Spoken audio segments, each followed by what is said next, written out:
Buenas noches, amigos. Os invitamos a un viaje eterno, que se lleva haciendo muchos siglos, porque en el inconsciente colectivo sigue residiendo la historia del viajero de otra tierra que llega a la zona donde es posible el redivivo, el resucitado, el retornado, el reviviente, o para resumir, el vampiro. Escuchábamos un fragmento del más célebre cazavampiros en la leyenda, en la realidad, Van Helsing. Viajeros asustados como Jonathan Harker, que escribían en un diario las experiencias y miedos al llegar a una vieja mansión con un extraño inquilino. Todas estas historias de la literatura se han colado en nuestra mente, han forjado ilusiones y miedos. Cazavampiros suena evidentemente a una historia para asustar a las viejas y a los niños, una historia imposible. Sin embargo, esta noche y no otra, descubriremos que existieron, que fueron un curioso gremio. Y hay sorpresa de última hora. Por eso esta noche precisamente se inicia el viaje, porque un gran investigador español ha llegado a una conclusión sorprendente, que nos toca de lleno, que hila nuestra patria con la patria del vampiro. Quizá el primer cazavampiros oficial era un valenciano, un español.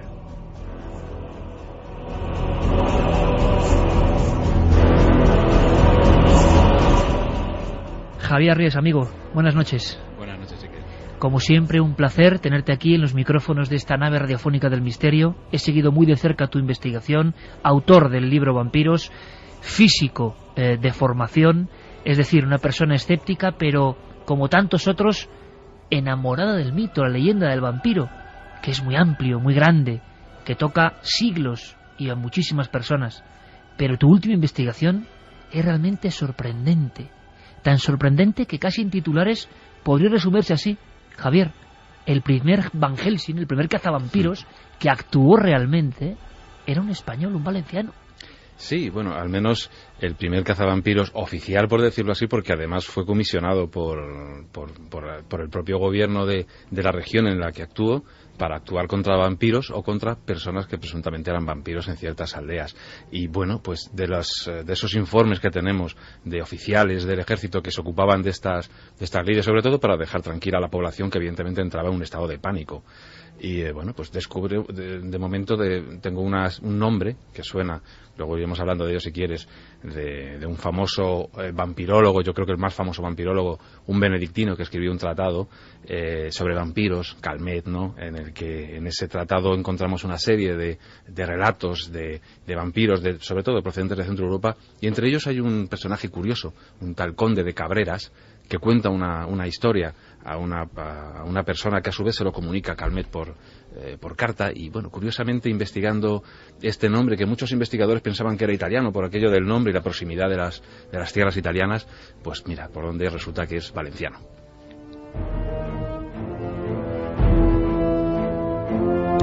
¿Cómo actuaban los cazavampiros? ¿Qué estaba pasando en aquellas aldeas? ¿Por qué en esa franja de Europa? ¿Qué arsenal o qué elementos llevaban? No eran precisamente eclesiásticos, no eran exorcistas, eran personas que actuaban concretamente. ¿Es posible que hubiese investigaciones oficiales? ¿Es posible que haya rituales de destrigoización o desvampirización de esa persona que se cree por la aldea, por los daños que ha provocado, por los fenómenos extraños, que tiene algo que es el malo, que puede revivir? ¿Es posible que estas personas hace prácticamente 300 años tuviesen ya un manual de cómo actuar? Bueno, pues yo creo que es una página de la historia tan apasionante que, como siempre, os invitamos a participar de forma activa en ella. No solo eso, después, en unos minutos, con un buen amigo desde Barcelona, trazaremos una segunda ruta de este viaje hacia los Cárpatos. Es un amigo que ha estado, podríamos llamar, en la aldea maldita. Bueno, él la llama, en un magnífico libro, Aldea Maldita. Él escribe que se ha detenido el tiempo allí. Estamos hablando de vampirismo, cazavampiros y rituales de vida y muerte hace apenas 5 años. Y es que en ese país, o en esa franja de países, todo es posible realmente. Santi Camacho, buenas noches. Buenas noches, Iker. Tú me comentabas algo muy gráfico que tiene que ver con los caballos. estas personas, que ahora conoceremos un poco más en esta noche tan especial, incluso utilizaban a los animales para las primeras detecciones de quién podía ser Strigoi, vampiro, brucolaco dentro del Camposanto. Sí, porque en el extraño oficio de cazador de vampiros, pues lógicamente se desarrollaron todo tipo de técnicas.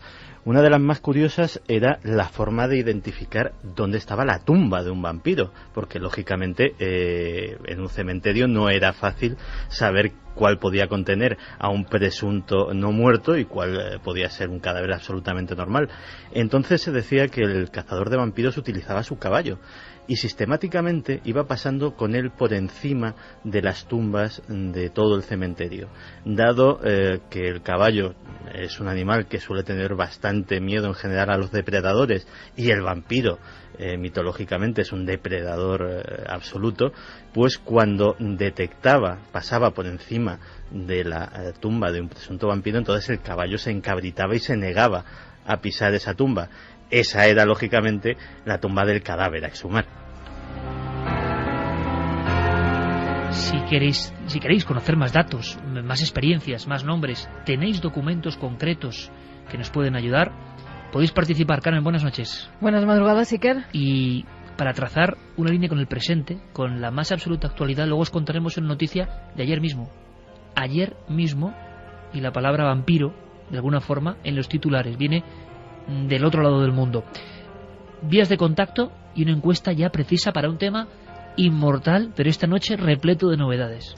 En ikerjimenez.com ya pueden votar a la encuesta, el debate de la semana en Milenio 3, ¿qué es un vampiro? Hay 2 contestaciones, mito o realidad.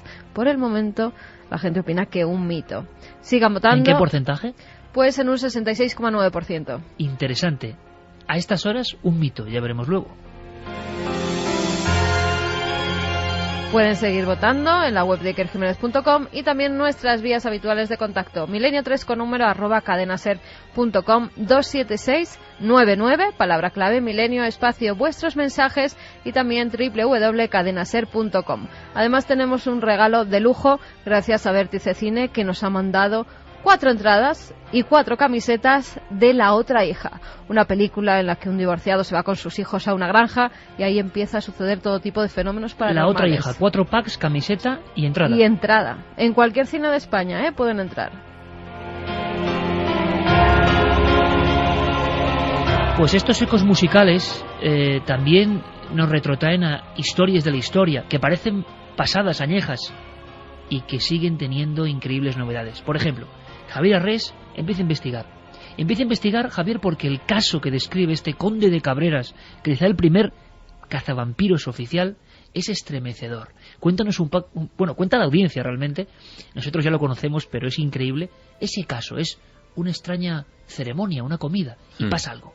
Sí, bueno, hay que tener un poco, para enmarcar un poco la cosa, fijaros que estos territorios, son 3 territorios los que están implicados, que son norte de Serbia, Banato de Timisoara y la pequeña Valaquia. Estas 2 últimas son regiones en la frontera de Rumanía, ¿no? O sea, no se puede estar ya en pleno corazón de la Europa vampírica, por decirlo así. Y eran territorios que habían sido recientemente conquistados a los turcos después de una lucha, entonces bastante feroz, por cierto, en el que hubo bajas por ambas partes, sobre todo por el lado turco, que recibió una derrota pues brutal. Aquellas tierras estaban completamente desoladas prácticamente. La guerra las había dejado absolutamente vacías. Y los nuevos poseedores de esas tierras, que eran los austriacos, pues decidieron colonizarlas con gentes que ya estaban por allí, los pocos que quedaban por allí, y con gentes que venían del lado turco y que eran cristianos y que preferían pasarse a ese lado cristiano. De ahí nació una población de lo más curioso, los haiduks, ¿no? Que son unos colonos bastante peculiares, porque todo este territorio ya no depende de forma civil de Viena, sino que tiene una organización absolutamente castrense, militar. Los regimientos están un poco acantonados en diversas localidades de la región y son un poco los encargados, con sus oficiales, de manejar todo el territorio. E incluso los paisanos que están allí, estos haiduks, trabajando un poco la tierra, son milicianos, es decir, están allí defendiendo la tierra por si los turcos atraviesan la frontera haciendo alguna incursión para poder defenderse. Es decir, en tiempo de paz están labrando su tierra en pequeños poblados y cuando es necesario toman las armas y se incorporan al servicio activo, siempre bajo las órdenes de los austríacos. Lo curioso es que estas gentes traen pues todo tipo de tradiciones, de mitos con ellos que en muchos casos asombran sobre todo a los ejércitos de procedencia alemana, que se encuentran allí con una serie de casos que realmente les dejan espeluznados, ¿no? Y tenemos el caso de un soldado. Esto nos lo narra Calmet, del que hablábamos antes, que en 1751, una segunda edición que hizo de su famoso tratado, pues nos relata que él recibe una carta en la que alguien habla con este conde de Cabreras que mencionábamos antes y le relata que un soldado de su compañía, pues alojado en casa de uno de estos haiduk, ¿no? Posiblemente un haiduk potentado porque suponemos que como tiene invitados tenía posibles, por decirlo así. Bien, pues este hombre sentado a la mesa para comer con su anfitrión y con los invitados, estaban departiendo tranquilamente cuando de repente entra un invitado no esperado, por decirlo así, por la puerta, y él observa con extrañeza que todos los que le rodean pues se quedan espantados, blancos, pálidos, y sobre todo el que más pálido se encuentra es su anfitrión, ¿no? Nadie dice una palabra, todos comen, allí nadie dice nada.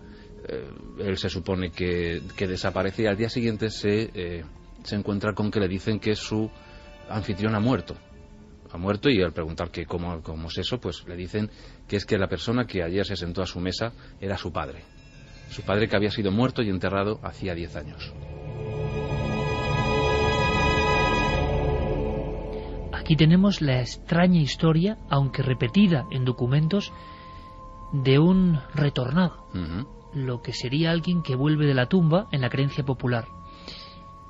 Al tener constancia de este caso, comienza una investigación oficial de ese cazavampiros que tú descubres que es, bueno, pues un español, un valenciano. Claro, bueno, pues este soldado, que seguramente pertenecía a la misma compañía que nuestro conde de Cabreras, pues bueno, asombrado y después de preguntar en la aldea, pues cuando ve a sus oficiales generales de su regimiento, les comenta el caso y lo extraño del asunto. Tanto es así, tanto intriga a los oficiales, que deciden mandar a un comisario para investigar los hechos. Este comisario es nuestro conde de Cabreras, que es el que se supone que narra los hechos a la persona que a su vez se los comenta a Calmet por carta. Y bueno, pues él se presenta allí con órdenes de sus oficiales, acompañado de otros oficiales, acompañado de cirujanos médicos y con una persona lega experta en leyes, pues para tomar nota un poco de lo que allí ocurre. Y nada, llega allí, pregunta y le contestan lo mismo que le han dicho al soldado. Un poco le confirman la historia que el soldado le había contado previamente. Este conde de Cabreras. Identifican perfectamente que la persona que se sentó a la mesa había sido enterrada 10 años antes. Efectivamente, que era el padre del anfitrión de este soldado, que al ver a entrar a su padre se sabía muerto, porque era una tradición que incluso podemos encontrar en las islas griegas, ¿no? Que cuando viene un no muerto y se sienta a su mesa, solamente con mirarte, con pronunciar tu nombre, sabe que estás finiquitado, por decirlo así.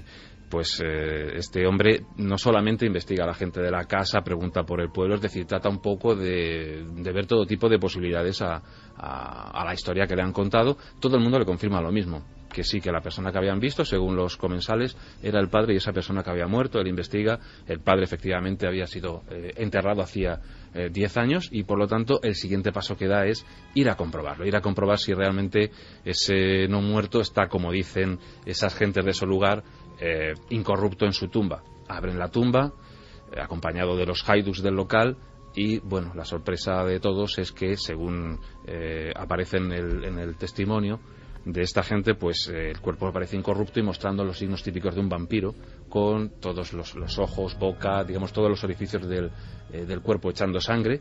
Y bueno, evidentemente pues el miedo se apodera de ellos y toman la decisión, que ya veremos.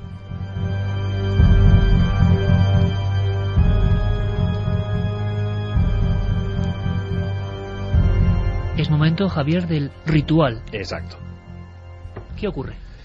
Pues en este caso el conde de Cabreras es militar, no lo olvidemos, y evidentemente seguramente una persona muy pragmática y que pues está al mando de una división y lo único que quiere es evidentemente que esa compañía de haiduks, que para él son muy supersticiosos, quede tranquila. Pues me imagino que lo que hace es preguntar a los propios haiduks cuál debe ser el remedio a tomar, y aprende la primera lección de un cazavampiros. Una de ellas es cortarle la cabeza al supuesto vampiro. Así proceden. Le cortan la cabeza y vuelven a enterrarlo. La sorpresa viene cuando resulta que no es el único vampiro. Cuando seguramente, posiblemente en alguna localidad cercana, le dicen que hay más casos y se encuentra con otros casos más. Y la cosa continúa.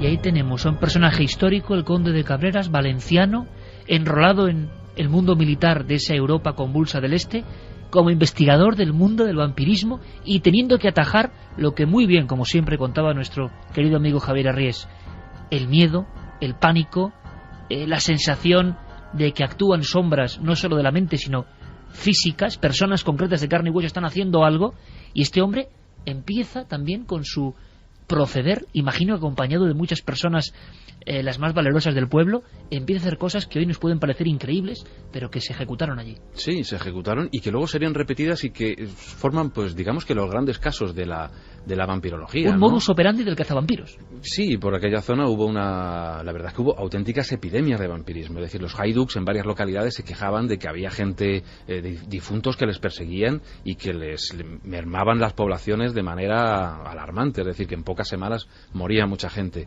Y los oficiales del ejército austriaco se veían obligados a tomar medidas y iban acompañados de otros oficiales, como decíamos antes también de cirujanos y de médicos que pudieran comprobar el estado de los cadáveres de los supuestos vampiros y con gentes de leyes que pudieran también un poco pues hacer un poco de albacear de que eso estaba ocurriendo tal como decían los informes militares. Hay una decapitación como primer término a este difunto revivido según la leyenda y la creencia de sus vecinos, y otros casos donde aparecen incluso los clavos como elemento protector, ¿no? Efectivamente, el segundo caso con el que se encuentra nuestro conde acaba así, con un clavo en la cabeza, y es que le cuentan que hay otro vampiro, un vampiro en este caso que llevaba muerto más de 30 años, fíjate la cantidad de tiempo que afirmaban esta gente que llevaba ya paseando, por decirlo así, este no muerto, y según su testimonio, primero visitó a un hermano suyo,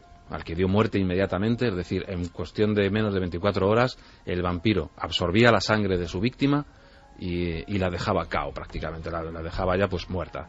Luego, cuando acabó con su hermano, su siguiente víctima fue su propio hijo, y por último, un criado. Fíjate que todo esto se adapta a eso que conocemos de los vampiros, y es que a por quien primero van es aquellos que son más directos suyos, aquellos que son su familia, sus amigos, sus seres más queridos en vida.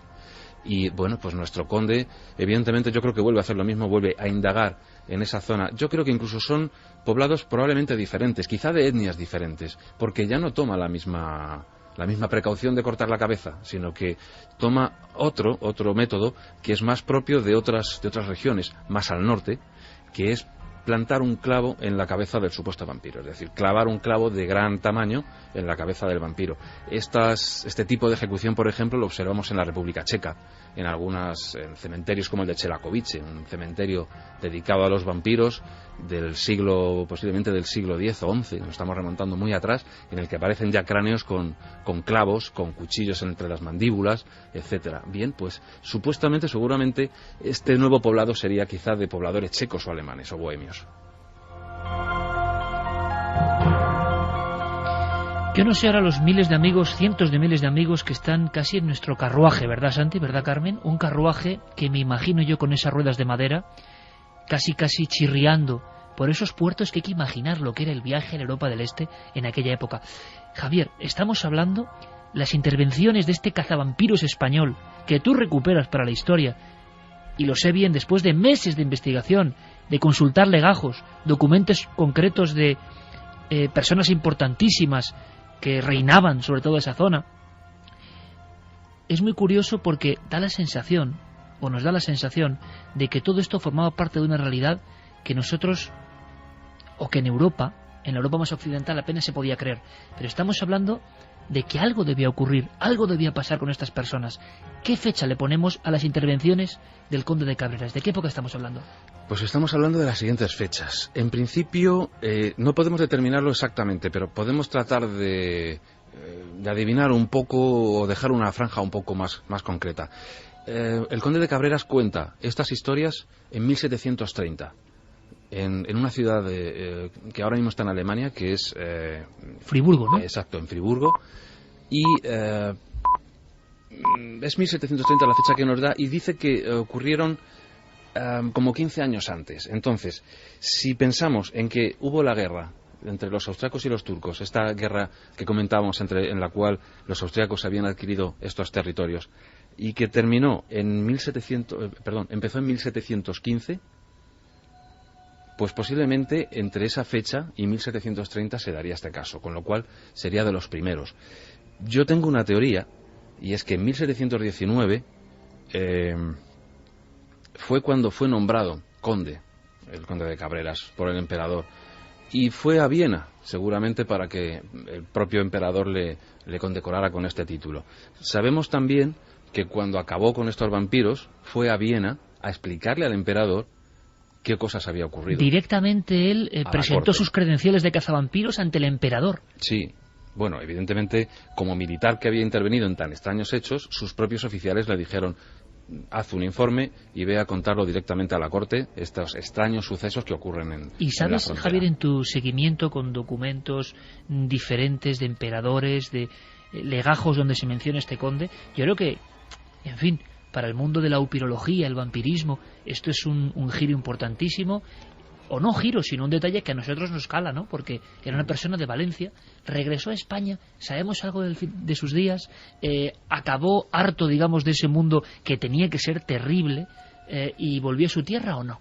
Pues no lo sé, hay mucho que investigar todavía por ahí. De momento hemos dado con el nombre, la procedencia. Sabemos, por ejemplo, que era una persona de complexión fuerte, probablemente muy valerosa, probablemente también con una gran capacidad moral, muy leal, porque era capitán de granaderos, y justamente era una de las características que necesitaba un capitán de granaderos, que se les exigía, y eran observados por los oficiales de campaña para ello y escogidos para ello, eran moralmente muy fuertes, muy leales, valientes, y sobre todo gente de complexión atlética, porque tenía que correr largas marchas llevando esos sacos con granadas, pues prácticamente granadas de mano para infiltrarse en el territorio enemigo y con todo el valor del mundo echar sus bombas por ahí. Incluso tenemos, por decirlo así, nos podemos hacer una especie de cuadro más o menos físico de cómo era el conde. Juan Gil Cabrera y Perelló. Ese es su nombre. Ni más ni menos. Un hallazgo de un investigador que casi 300 años después, es bonito de investigación, ¿no?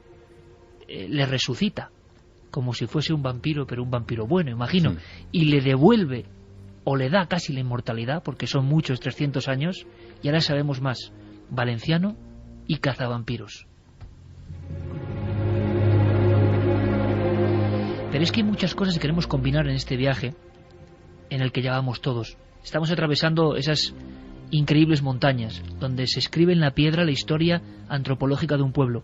¿Por qué en este pueblo? Aunque no solo son ellos, porque en todo el mundo está la figura de la sombra, difunto, el monstruo que chupa tu energía, te mata, viene del otro lado, te puede conducir a él. Pero con la iconografía del vampiro hay algunos trabajos impresionantes. Por ejemplo, en 1926, la revista Folklore hablaba del vampiro en Rumanía. Firmaba el trabajo, el ensayo, Agnes Murgozi. Y hablaba de cosas que yo creo que produjeron un impacto tremendo.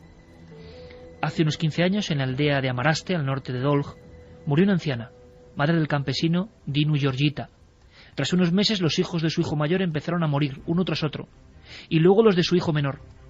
Presa del miedo, los hijos se decidieron a abrir la tumba por la noche. Cortaron a la mujer en 2 partes y volvieron a enterrarla. Pero las muertes no cesaron.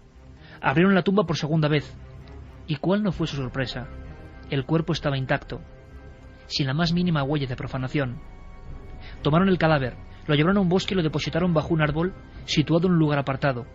Allí lo cortaron, extrajeron el corazón. De ese corazón manó sangre. Lo cortaron en 4 partes y lo quemaron a fuego junto al carbón. Juntaron las cenizas, que mezcladas con agua bebieron. Solo entonces cesaron las muertes. Revista de Antropología Folclore, 1926. Quiero que continuemos el viaje. ¿Qué dice el público radio escucha ahora mismo de todo el mundo, que imagino que está atentísimo escuchando a nuestro amigo Javier Arries? Pues mira, Ana Belén desde Cáceres nos decía que existen vampiros es algo irrefutable. No sé si exactamente como los de las novelas, pero siempre ha habido gente que vive de absorber la energía de los demás y otros incluso peores.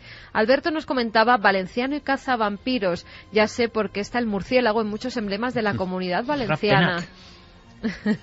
Eduardo desde La Coruña, siempre se habla de vampiros en Europa. ¿Sabéis casos en los que los vampiros hayan emigrado a África o Asia? Enhorabuena por el programa. Ahora comentaremos alguno. José Luis Ricarte, desde Buñol, en Valencia, nos decía, estimados amigos de Milenio 3, he leído en algún sitio de la tradición rumana que describe las 1000 maneras de convertirse en un vampiro. Una persona nacida con una membrana, un tercer pezón, un rabo, un pelo extra, estaba condenado a ser un vampiro. El mismo destino se aplicaba al 7º hijo de cualquier familia, si todos sus hermanos previos eran del mismo sexo, o un bebé prematuro, o alguien cuya madre hubiera cruzado un gato negro en su camino cuando estaba embarazada. Se les llamaba Strigoi. ¿Cómo está la encuesta? Vamos a ver, vamos a actualizar esa encuesta. Pueden seguir votando en ikerjimenez.com diciendo que es un vampiro. Mito o realidad. Mito, pero ya ha bajado. 59,1%. En fin, las historias, ¿no? A la 1:36, por ejemplo. Bueno, pues ahora trazamos la segunda ruta, si os parece. Nos marchamos a Barcelona, en la cadena SER en Barcelona, con nuestro técnico David López, aquí por supuesto nuestro compañero Noel Calero y Fermín Agustí también por ahí, y junto a Jorge Maján, todos ahí, Roberto Maján, Noel me ha dado mal el dato, estamos ahí perfectamente todos hilados, Noel poniéndonos unas músicas que provienen de canciones que han acompañado muchas veces en Milenio 3, incluso el tema de los vampiros, pero creo que no con tantas cosas nuevas. Pasamos del cazavampiros español a un español que se marchó a una aldea, que fue noticia, Marotino de Sus, y que él describe de verdad de una forma que pone los pelos de punta. Él habla de una aldea cerca de la comuna de Celaru, donde el tiempo se ha detenido, donde solo recibe silencio, y él tenía una misión como periodista y escritor, conocer la historia de Petre Toma.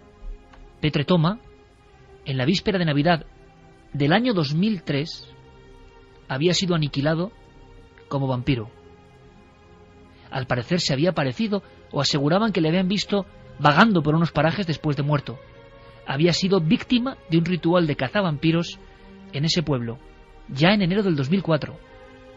La noticia era tan potente que Álvaro se marchó para allí, y ahora está, como decimos, junto a David López en la cadena SER en Barcelona. Álvaro, buenas noches. Hola, buenas noches. Como siempre, muchísimas gracias por acudir a la llamada de Milenio 3. Yo he vuelto a releer Tu Guardianes de la Memoria, tantas veces mencionado aquí como libro ya de culto. ¿Me puedes hacer una foto, Álvaro? ¿Puedes hacer que este viaje continúe con tu Polaroid, digamos?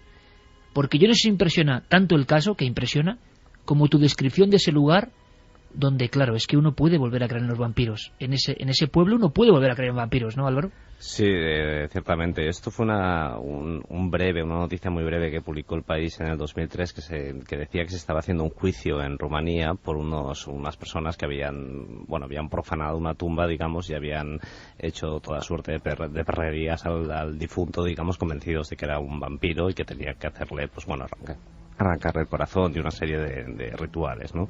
Entonces, siguiendo esta noticia, pues bueno, yo andaba buscando este tipo de noticias para este libro que has mencionado tú y dije, bueno, me voy para allá, voy a ir a este pueblo, a ver qué pasa en este pueblo, que todavía siguen llevando a cabo rituales contra los vampiros. ¿Y qué te encuentras, Álvaro? ¿Cuál es la imagen? Pues realmente, primero me costó muchísimo encontrar el pueblo, ya no en un mapa, sino sobre el terreno. Y realmente me habían dicho, este pueblo es muy difícil de encontrar, está muy escondido, es un pueblo con muy pocos habitantes, muy apartado del exterior, y realmente, digamos, a medida que me iba acercando al lugar y yo iba intuyendo que el pueblo tenía que estar por ahí cerca porque todas las indicaciones marcaban eso, era como realmente como decías, bueno, pero ¿dónde diablos está? O sea, yo tengo que estar en el pueblo. Y de pronto, digamos, tirando ya por caminos de cabras, no sé qué, no sé cuántos, aparecía el pueblo prácticamente escondido, que de hecho este pueblo, como tú has dicho antes, está en la comuna de Celaru, que Celaru viene de la palabra celare, que significa escondite, y era un pueblo que en la época de los otomanos, como me comentabais antes, porque en realidad esta zona de la que hablamos es casi la misma zona que la historia, que donde ocurrió la historia que de la que estabais hablando antes. Que es otra casualidad que teníamos ahí guardada, ¿no? En el aspecto de que casi en el mismo marco temporal y el marco geográfico, pero corriendo el calendario de 300 años, pasamos de un cazavampiros español a una persona, un periodista español, buscando otra historia que parece del mismo tiempo, pero es que es el 2004. Exacto, pero es la misma zona y realmente esta población, este pueblecito tan apartado del exterior, digamos, pues bueno, ha conservado ciertas tradiciones y entre ellas ha conservado la creencia en el vampiro, no tanto. El problema de Rumanía es que tienes 200.000 tipos de vampiros. Todas estas aldeas perdidas o todas estas regiones han conservado una tradición oral y en cada pueblo, digamos, el vampiro o el strigoi tiene sus modalidades, por así decirlo. En este caso la historia era que, bueno, ellos lo que creen es que un strigoi es una persona que cuando murió durante los rituales funerarios se cometió algún error durante el ritual y el alma del difunto quedó atrancada en el cuerpo. Es porque, decir, por ejemplo, para que todo el mundo lo entienda, es que, y tú has estado allí viéndolo, en los enterramientos en esa zona o en este pueblo, se hacen cosas como poner una cinta roja atando pies, creo, no sé si manos, y 4 agujas en el ataúd, por ejemplo. Exacto, ellos, por ejemplo, atan los pies del difunto con una cinta roja y durante 3 días nadie puede tocar esa cinta roja. Y de hecho, los odios vecinales, por así decirlo, hacen que alguna vez pues se haya roto alguna de estas cintas, pues porque el vecino no quiere que el alma de ese difunto vaya al cielo, pues porque lo odiaba en vida, por ejemplo, ¿no? Entonces esa cinta, una vez pasados los 3 días, se quita y ellos entienden que el muerto ya ha quedado liberado de sus pecados y a partir del 3er día, cuando se le quita la cinta, es cuando puede subir al cielo. E igualmente se entierran a los difuntos con 4 agujas de tejer en el ataúd, dentro del ataúd, una en cada esquina del ataúd, porque dicen que así los diablillos del cementerio no van a hacerle la puñeta al difunto, ¿no? Entonces tienen todo este tipo de rituales que la iglesia, son cristianos ortodoxos allí, admite, digamos, dejan que la gente lo haga, porque aunque no pertenecen al cristianismo, estos rituales, pues bueno, están tan arraigados en la población que, bueno, no afecta en nada que pongas 4 agujas dentro del féretro, ¿no? Álvaro, ¿y qué hizo Petre Toma, que muere de cáncer y tú comentas que seguramente también arrasado por el alcohol? Sí. Un hombre que muere y que alguien ve después de muerto o en sus alucinaciones, pero eso se empieza a contagiar también. Claro, es que el strigoi en Rumanía es lo que digo, es un alma que se ha quedado atrancada en un cuerpo y no puede subir al cielo, y entonces lo que hace el muerto para avisar a sus familiares de que está atrancado en el cuerpo es ir a verlos por las noches y causarle todo tipo de enfermedades. Antes también habéis comentado que los vampiros los primeros que atacan es a sus familiares, pues esto es lo mismo. El muerto se levanta de la tumba para ir a sus familiares y causarles enfermedades, pero no por hacerles daño, sino para advertirles de que está atrapado en el cuerpo y necesita que hagan una serie de rituales para liberarlo. Y esos rituales, algunos de ellos, hay varias modalidades, uno de ellos es el clásico de clavarle, en este caso es una aguja en el corazón, que luego con los años se ha ido mudando en lo de la estaca, ¿no? Entonces lo que ocurrió con Petre Toma es que su nuera, 4 días después de que este hombre hubiera muerto, empezó a encontrarse mal y empezó a tener pesadillas en las que veía a Petre Tomas, ¿no? Al anciano que había muerto. Y la nuera empezó a decir por el pueblo que eso era porque el anciano se había convertido en un vampiro. Entonces, de tanto repetirlo, digamos, en el pueblo, empezaron a pensar que quizás tuviera razón y decidieron ir 6 hombres decidieron ir al cementerio a abrir el ataúd y hacer la serie de rituales que era necesario hacer. Pero había un detalle interesantísimo, Álvaro. Primero, tú describes fenomenalmente el miedo, que es que nos estamos imaginando ahora a los 6 campesinos, sí, con sus azadas, sus hachas, sus estacas, yendo a ese camposanto en Marotinu do Sus, en plena noche, hace 6 años tan solo, y abren la tumba y también parece que hay sorpresa, por lo menos eso declaran, ¿no? Bueno, ellos hay que tener en cuenta que el ritual solo puede ser hecho por la noche. Entonces ellos van por la noche al cementerio, abren el ataúd y lo que ellos dicen es que se encuentran que el difunto había sido enterrado con los brazos sobre el pecho, la típica señal de la cruz con los brazos encima del pecho, y que el difunto tenía los brazos a los lados. Luego dicen que tenía los zapatos enfangados, que tenía la boca llena de sangre y que tenía un ojo abierto. Entonces, bueno, al abrir el féretro y ver esto, al menos a la luz de la luna y a la luz de las linternas, de lo que llevaran y con toda la sugestión que llevaban, pues se asustan y se van corriendo a sus casas todos y no hacen el ritual que tienen que hacer.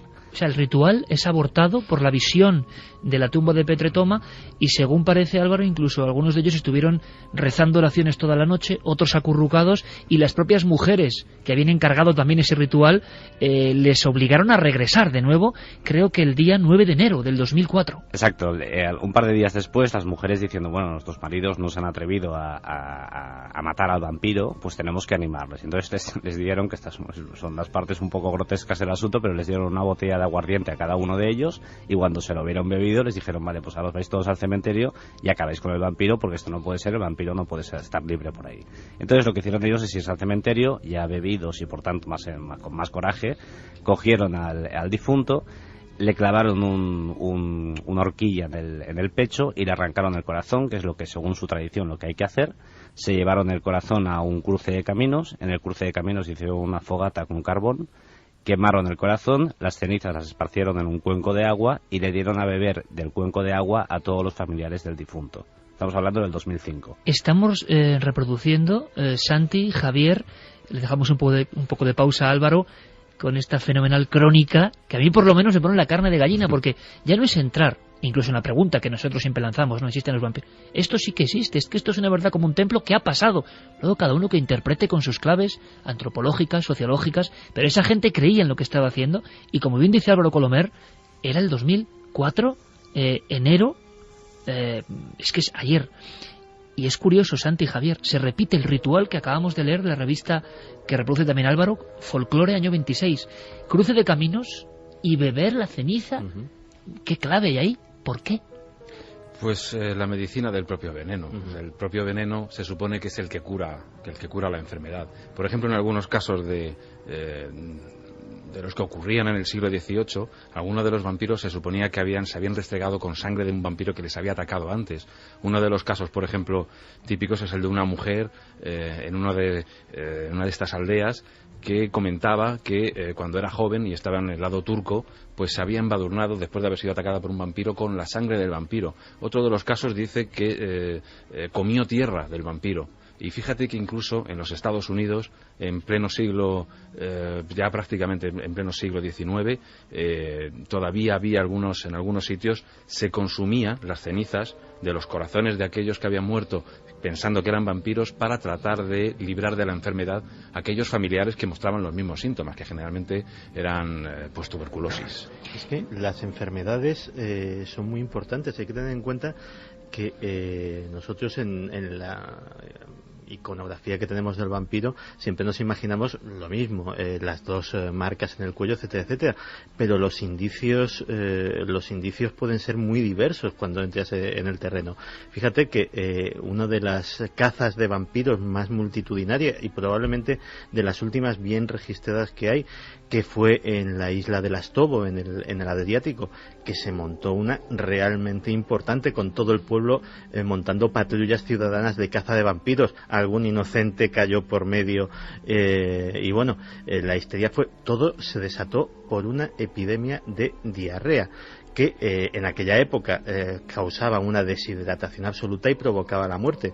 Pues automáticamente la isla está casi enfrente de Dubrovnik, estamos en plena zona vampírica, pues en la isla se empezó a decir que unos marineros habían dejado un vampiro en uno de los barcos que habían hecho escala en la isla, y ya te digo, se montó un incidente bastante importante y de los más grandes de este estilo. Es muy curioso, Álvaro, porque después de este ritual perfectamente ejecutado, como mandaban los cánones antiquísimos, resulta que las personas que, por ejemplo, veían a Petretoma con la cara pútrida apareciéndose por las ventanas o vagando por los campos, esas personas que tienen alucinaciones, sea efecto placebo o no, pues decrece su malestar, como siempre ocurre en todos los casos, el exorcismo se ha producido de alguna forma, vuelve la tranquilidad, y lo más sorprendente es que llega una denuncia por parte de la hija del desdichado Petre Toma, pero ya lo que riza el rizo es que esa mujer no denuncia que hayan de alguna forma considerado vampiro a su padre,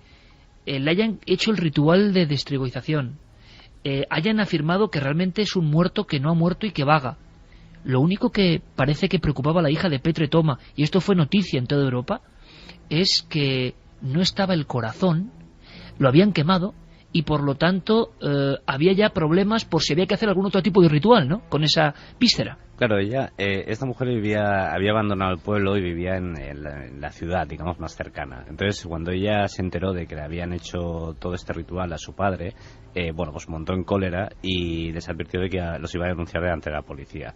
De alguna forma, ella en el pueblo era vista como una exiliada, como una desterrada, como alguien que ya no había querido vivir con ellos, y entonces en el pueblo pues también le tenían cierta inquina, por así decirlo. Entonces, ella denunció, y es cuando el caso saltó a la prensa, porque cuando se anunció que se iba a hacer un juicio de una mujer que denunciaba a unos hombres que habían hecho un ritual contra vampiros, contra el cadáver de su padre, es cuando la prensa rumana, digamos, reaccionó. Y cuando la prensa rumana reaccionó, la prensa europea reaccionó, porque realmente la noticia era muy curiosa, ¿no? Entonces empezó el juicio, y lo que todo el mundo se quedó patidifuso, digamos, cuando de golpe la mujer dice, no, yo no estoy denunciando a estos hombres porque hayan considerado que mi padre es un vampiro. Yo los estoy denunciando porque yo lo que tenía entendido es que a los difuntos, a los vampiros, hay que clavarles una aguja en el corazón. Y como estos hombres le han quemado el corazón a mi padre, yo no tengo ningún corazón donde clavar una aguja. Y por tanto, yo tengo la idea de que mi padre, su alma se ha quedado atrancada en la tierra por los siglos de los siglos, y mi padre nunca podrá llegar al cielo por culpa de lo inútiles que son estos señores. O sea, que lo que contaba Javier Arries, Álvaro, en textos y documentos del 1700 y pico, de alma atrancada y cómo sacarla de su limbo, claro, se repetía en el 2004, claro, 2005 ya con los juicios Claro, entonces hubo un juicio precisamente por esto, para ver si esta mujer tenía razón o no en denunciar a los que habían quemado el corazón de su padre. Entonces su padre, pues el alma estaba por siempre atrancada en la tierra. Fue un caso como muy interesante, a la vez también muy entretenido. Era una situación muy curiosa, digamos. Y es por esto que la prensa se hizo eco, y por lo que yo fui allí, porque la historia era tan rocambolesca que se merecía un reportaje. Y un reportaje sensacional, Álvaro. Os voy a poner un documento. Quiero que Santi, Javier, Carmen, todo el equipo, escuchéis muy atentamente. Es una pequeña, no sorpresa, porque surgió casi de casualidad, y va muy al hilo de lo que está contando Álvaro Colomer y lo que ha contado Javier Arries, y es seguir la senda de ese mito o no mito poderosísimo, imbricado en el inconsciente colectivo de un pueblo, o de muchos pueblos, que es el que muere y vuelve. Era un compañero técnico en la cadena SER, Pablo Climent, que un día, preparando un programa, empieza a recordarme una historia que a él le marcó y le produjo pesadillas. Él salía con una chica que conoció en Bulgaria, pero esa chica de Bulgaria tenía un secreto en la muerte de su abuelo, un secreto de familia que un día le confesó. Cuando Pablo Climent, buscando músicas, como siempre hacemos en las horas previas de Milenio 3, me contó aquella historia, yo, he de confesarlo, me conocéis un poco, le arrastré casi por las solapas, no quería contarlo. Por favor, tienes que contar esto, con una verdad tremenda. Él simplemente cuenta lo que su traumatizada amiga le contaba como estigma de familia. Vamos a escucharlo. Pues bueno, esta historia empezó hace unos años, en el 2002, si mal no recuerdo, por un viaje de estudios a Bulgaria, donde ahí conocí a esta chica. Y bueno, pues en fin, tuvimos una relación, y ella con el tiempo me contó una historia que le había acontecido a ella en el entorno de su familia. Y entonces esta chica me contaba que ella de pequeña se crió en el pueblo de sus abuelos, un pueblo llamado Dragosani, en pronunciación rumano Dragosani, que es un pueblo que está situado en Valaquia, pero cerca de las estribaciones meridionales de los Cárpatos. Un pequeño pueblo de unos 22.000 habitantes aproximadamente. Y cuando ella tenía 6 o 7 años, pues disfrutando de este entorno natural privilegiado, estas zonas boscosas, un paisaje, por lo poco que conozco, un paisaje muy agradable, pues su abuelo falleció cuando ella tenía la edad de 6-7 años, que tenía ella, año 85, 86 más o menos. Su abuelo falleció de una manera repentina. Parece ser, ella era pequeña, no lo recuerdo, pues pudiera ser un infarto de corazón, un derrame cerebral, una muerte, o sea, no No estuvo postrado por un tiempo por una enfermedad, sino fue una muerte más o menos repentina. Bueno, pues a raíz de eso se desató un suceso peculiar. Ella recuerda que fue llevada de vuelta a la ciudad por un pariente suyo, por una familia suya, y ella pues estuvo un largo tiempo sin volver allí, pese a que su abuela quedó sola y pues más o menos, no desatendida, pero en cierta soledad. Y bueno, ella con el paso del tiempo se enteró precisamente por la familiar que la llevó de vuelta a la ciudad, que durante el entierro de su abuelo ocurrió un hecho muy peculiar. Consistió en que a su abuelo, antes de enterrarle, durante no sé muy bien si el velatorio o el propio entierro, el funeral, pues por no se sabe muy bien qué motivos, varios vecinos le clavaron una estaca en el corazón. Y por lo visto no una vez, sino 2. Estaca de madera en el corazón y por dos ocasiones. En busca de una explicación.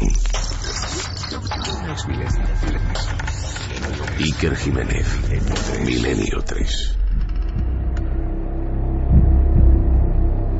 1:54, nuestro viaje particular a la Europa del vampiro. Javier, te estabas quedando con una cara año 85, 87, y el abuelo es destacado seguramente como quizá posible remedio anterior para comprobar o que no se entierra vivo a alguien o por alguna sospecha, que es algo peor, ¿no? Claro, evidentemente. Hay las dos cosas ahí. Por un lado, había un miedo desde la Edad Media a ser enterrado vivo, por supuesto. Entonces algunos dejaban la disposición de que les clavaran alguna aguja, por ejemplo, en algún órgano vital, como era cerebro o corazón, para evitar que... que se pudieran pues despertar, ¿no?, en ese trance horroroso de verte enterrado vivo. Pero evidentemente la tradición más antigua del destacamiento no tiene nada que ver con el miedo a ser enterrado vivo, sino con el miedo de los vivos a que el muerto se levante en vida. Álvaro Colomer, compañero, imagino que nunca olvidarás la diapositiva de no sé cómo fueron las noches en aquel lugar, al margen del caso en sí de Petre Toma, que ya era bastante. El ambiente, todo ese ambiente, si no lo vives, si no lo pisas, si no estás allí con tu libreta tomando notas, no lo puedes creer, ¿no? Esa Rumanía no te la puedes creer hasta que no la sientes. No, además hay un dato muy curioso, es que cuando yo llegué a este pueblo, yo iba con una traductora, pero era una chica muy joven de ahí, de una ciudad cercana, y ella estaba como todo el rato como muy nerviosa, me decía que estos pueblos que eran pueblos muy cerrados, mejor no meterse y tal. Entonces, pero bueno, llegamos al pueblo y empezamos a atravesar la arteria principal, que en realidad la arteria principal era como un pueblo del oeste, de esos de las películas, de una arteria con casas a los lados y se acabó el pueblo, por así decirlo. Entonces, a medida que íbamos avanzando, nos empezaban a caer petardos a nuestras espaldas. Y bueno, no entendíamos. Yo en un momento dado pensé, no sé si es una bienvenida o es que nos están expulsando, digamos, ¿no?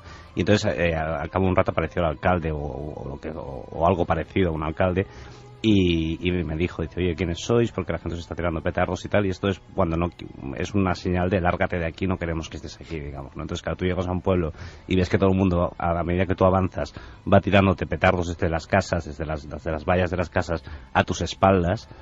Claro, el ambiente, digamos, era bastante hostil. Era ese nuevo Jonathan Harker llegando allí del otro mundo, ¿no? Exacto. A hacer una transacción, en este caso periodística. Claro, encima vas a explicar, vas a hablar del tema del Strigoi. Vas a tocar el tabú, ¿no? Claro, vas a tocar el tabú y bueno, digamos, me costó bastante. Al final ya llegó un momento, pues bueno, ya les caí en gracia y ya pues me ayudaron y no hubo problema. Pero los primeros días, las primeras horas, sobre todo, llegar a aquel lugar perdido del mundo y que todo el mundo se te ponga hostil tirándote petardos, digamos, pues la verdad es que lo pasé bastante mal. Una cosa más, Álvaro, ¿y cómo era el Camposanto?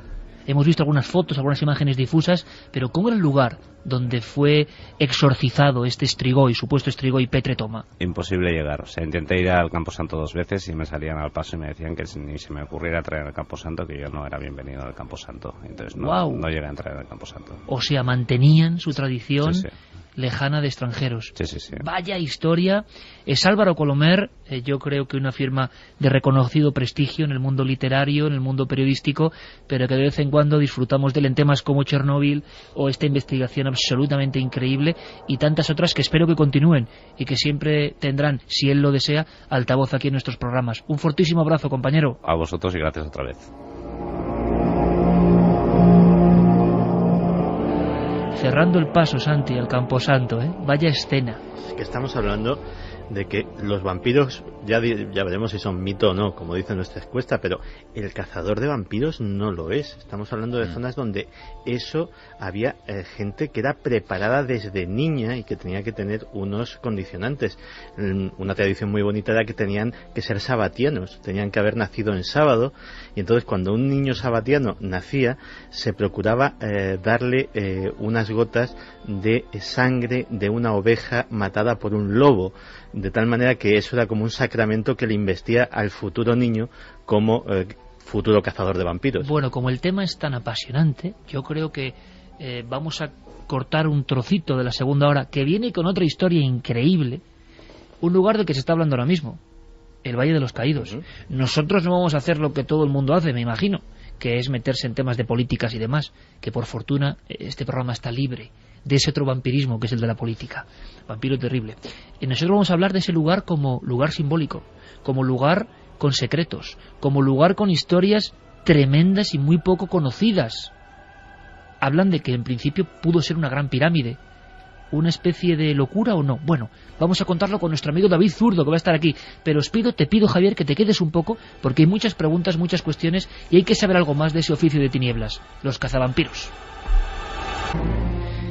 Continúa nuestro viaje en busca del mito, la leyenda y la verdad. Hemos aprendido dos cosas, y es lo que nos interesa siempre: conocer historias, datos.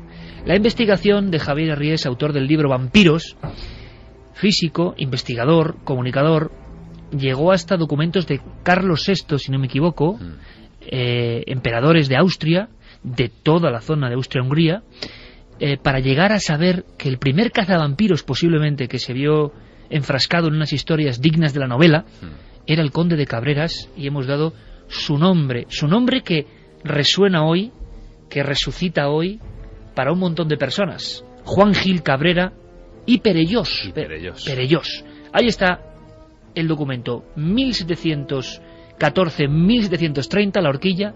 Investiga varios casos de difuntos que parece que vuelven. Con Álvaro Colomer viajábamos a Marotinu de Sus, una aldea perdida, maldita, donde no dejaban actuar al extranjero, donde no le dejaron pasar al Camposanto, donde todo era silencio, junto a la comuna de Celaru, que significa escondrijo. Allí 6 campesinos, después de un primer intento fallido, prácticamente desmembraron y arrancaron el corazón del que creían un vampiro, que se aparecía en sueños y visiones de algunos familiares. Petre Toma, año 2004, víspera de Navidad. Ponemos un punto prácticamente y final a esta historia de los vampiros, como para hacer creer que a pesar del mito siguen muy presentes, viendo con las tecnologías digitales las noticias de la prensa mundial. Y nos vamos al 15 de octubre de este año, no de 1730, de este año.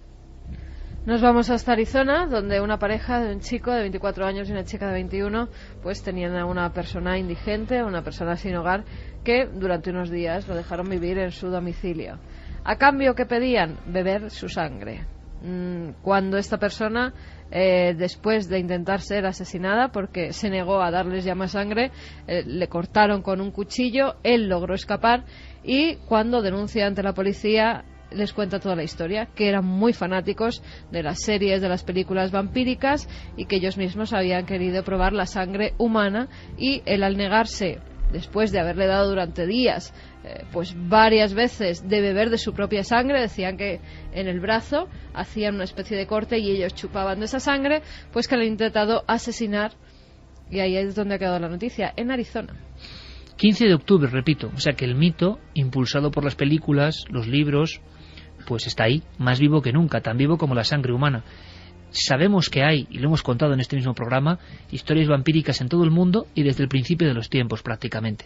Casi hay tablillas cuneiformes en las viejas bibliotecas recuperadas de Nínive, de Mesopotamia, donde hablan de muertos que vuelven y que quieren o el hálito vital o chupar la sangre, para matar, para aniquilar, para seguir vivos. Es muy curioso porque la influencia de las películas es tremenda en los días que corren. De eso hablaremos un poco también en la tercera hora, en otro sentido. Revisando hemeroteca, para nuestro programa hermano, para Cuarto Milenio, es una sensación muy curiosa revisar la hemeroteca, compañeros, porque vas pasando rápidamente un sinfín de cosas, de tiempo, de cronología detenida ahí, como una membrana. En una página del caso salía un niño de Móstoles, vestido de Superman, que había saltado por la ventana, convencido de que era Superman. Es decir, cómo el celuloide, los ejemplos iconográficos de lo que es estar en la moda, en la vanguardia, influyen. Pero todo esto, como siempre, en mi opinión, es muy superior a la ficción. Siempre nos pasa lo mismo. La ficción se queda con unos elementos, los exagera. No hay más que ir a los ensayos, a los investigadores, como el caso de Javier Arries, y darse cuenta que en los puros documentos hay cosas mucho más potentes. Santiago Camacho, como acostumbra, acababa la primera hora con unos datos de estos que, desde la infancia, personas preparadas para ser cazavampiros. Más documentos, más datos. Ese oficio era un oficio, se pagaba por ello, podía hacerlo cualquiera. ¿Hay más personajes de los que quedan documentos? Bueno, por un lado, en el caso del Conde de Cabreras, en realidad lo que tenemos es un oficial que tiene que hacer una labor de pacificación de una gente que está pues prácticamente entrado en pánico colectivo y que tiene que dejarlos tranquilos de alguna manera. Pero como bien comentábamos antes, sí que hay gente dentro de la tradición de la propia cultura que realmente cree que pues son cazavampiros, y uno de ellos, por ejemplo, también son los famosos Dhampir, es decir, los hijos de vampiros, los hijos póstumos de vampiros. Se supone que son los mejores cazavampiros, que son capaces de verlos y de capturarlos de algún modo. Sigue habiendo, y todavía se puede encontrar trabajos folclóricos en los que, por ejemplo, en determinadas etnias, en Serbia, en Rumanía, en Bulgaria, se pueden encontrar todavía auténticos cazadores de vampiros especializados, e incluso hay documentos del siglo pasado con nombres, apellidos y el salario que cobraban por hacer su trabajo, su labor. Hay uno que investigando el tema me hizo mucha gracia, porque el pueblo, para compensar un poco pues, los gastos que había tenido y pagarle, aparte de su dinero como cazavampiros, le había dado también un caballo y ropa interior de recambio. O sea, que sería un lujo en la época, claro. Claro, evidentemente. Entonces, ves que les pagaban con especias, con dinero, en algunos casos también con ganado, y por lo visto es impresionante el ver una ceremonia de estas, porque saltaban de un lado para otro tratando de cazar al vampiro. Solamente ellos lo veían. En algunos casos iban armados con armas de fuego para cazarle. En otros hay una serie de rituales bastante más complejos todavía, y podían tirarse una semana entera de cacería hasta que daban con él. Y entre las etnias, por ejemplo, gitanas de Serbia, es algo bastante típico, y hay gente que tiene fama en su familia de haber tenido auténticos cazavampiros de gran renombre.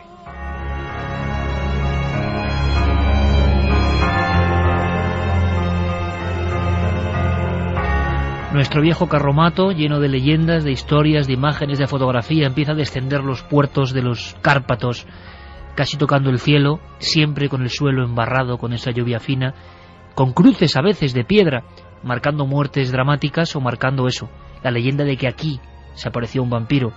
Porque también imaginamos, o nos han hecho creer, casi en un maletín, casi en unos utensilios esenciales que aparecen en todas las películas de terror, en todos los museos de cera del mundo, en todas las pesadillas, como decíamos al principio de unas cuantas generaciones. ¿Cuánto habrá de verdad?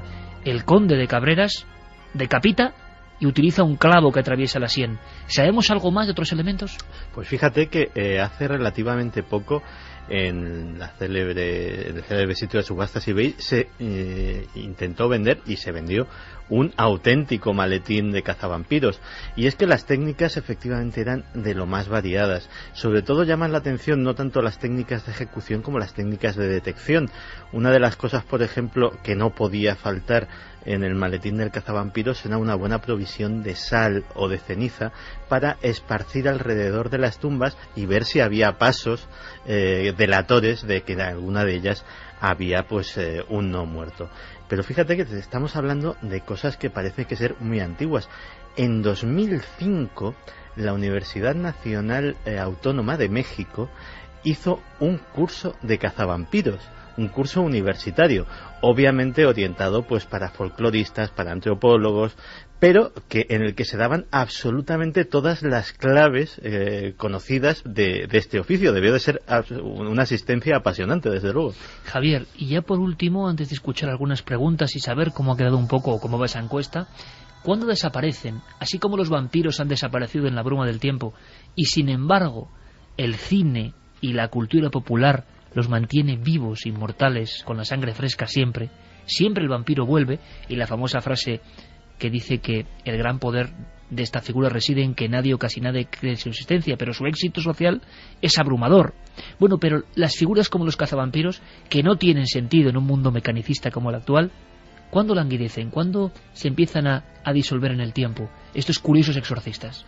Pues supongo que cuando la ruralización va dando paso a una urbanización y cuando esa cultura popular, esa cultura de los pueblos va desapareciendo.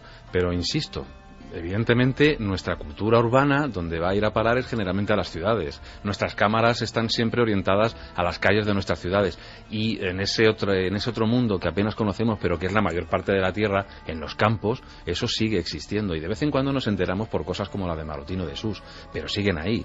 El último caso, por ejemplo, de vampiros del que tengo noticia es del año pasado, en Serbia, en un pueblecito en el que se supone que 2 ancianos octogenarios que habían muerto pues empezaron a molestar a todas las gentes de una calle de esta población, y bueno, pues la gente va con sus ajos para defenderse de él, y causó una conmoción bastante tremenda. Se fue emitido por la televisión serbia, y se podía ver pues a muchas personas del pueblo contando historias parecidas, e incluso que algunos habían visto una figura tenebrosa que intentaba colarse en las casas, dando golpes, molestando, y le achacaban estos hechos a estos 2 ancianos que habían muerto hace poco, octogenarios como digo, y la cosa sigue ahí.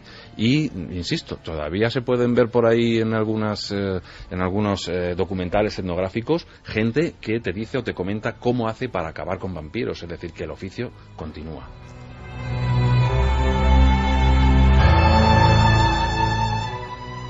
La encuesta en ikerjimenez.com, debate de la semana en Milenio 3, ¿qué es un vampiro? ¿Un mito o una realidad? Pues va ganando el mito, 59,1% frente al 40,9% que opina que es una realidad. Demasiado repartido, en mi opinión. Yo pensé que iba a ser un 80-20, por lo menos, no, en los días que corren. Estamos casi en una balanza casi equilibrada. Preguntas de los oyentes. Vamos con preguntas. Fanny nos decía, en Asia también hay vampiros, aunque son más bien fantasmas vampiros. Los Lek de Indonesia son fantasmas a los que les gusta beber sangre de los fetos de las embarazadas. Patricia nos decía, hola, cada país tiene su forma de describir a los vampiros. Según he leído en un libro, por ejemplo, en China se describe una persona con los ojos rojos y el pelo rosa o verde.